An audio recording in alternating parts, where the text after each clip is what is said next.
Mga pusohalong senior citizen patay, isang mabungguan sang van sa Banwa sa Murcia. Samtang sa Silay City, Negros Occidental, isa patay. Anong pilason sang mabungguan sang pick-up ang duha ka tricycle.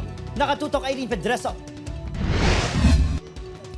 Sa sininga video, makita ang biktima sa aksidente nga yara sa likod sang pick-up. Makitan man ang anong pa kabiktima nga nagtabog sa dalan matapos mabungguan sang pick-up.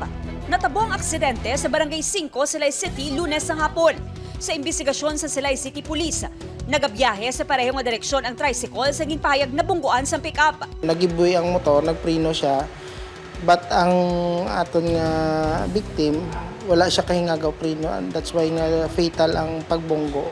Dead on the spot ang sakay sa tricycle nga si Nelia Durilag, 59 anyos. Pilaso naman ang driver ng tricycle nga si Alexis Javier, 34 anyos, kag ang 4 kag 5 katuig nga kabataan nga pasahero.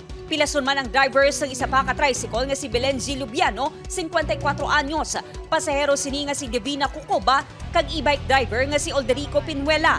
Nabungguan sila sa tricycle nga una ginbungguan sa pick-up. Sunod sa kapulisan, posible wala makita sang driver ng pick-up nga si Mary Ann Comoda, 57 anyos, nga nagpreno ang tricycle. Dasigid yan. Kaga sa mga witness naton, kay kung hinay lang to, kaya niya to ipreno eh. Nagpaiway na nga maghatag sang pahayag ang manghimata sa mga biktima, nakaistoryahan na hinang magtimbang nga bahin. Dead on arrival sa ospital ang 67 anyos nga si Josemay Gigento matapos mabungguan sa di pasahero nga van samtang nagatabok sa dalan sa Barangay Pandanon, Silos, Murcia. Natabo ang aksidente Lunes sa aga, Hunyo 23. Ginamaneho ni Jerome Gareng ang van kag may 17 ka pasahero halin sa San Carlos City padulong Kuntani sa Bacolod City.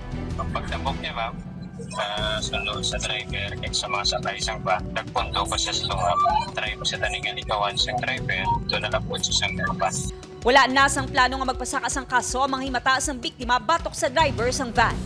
Upod Geruel Banggoy, Aileen Pedraso, 1 Western Visayas.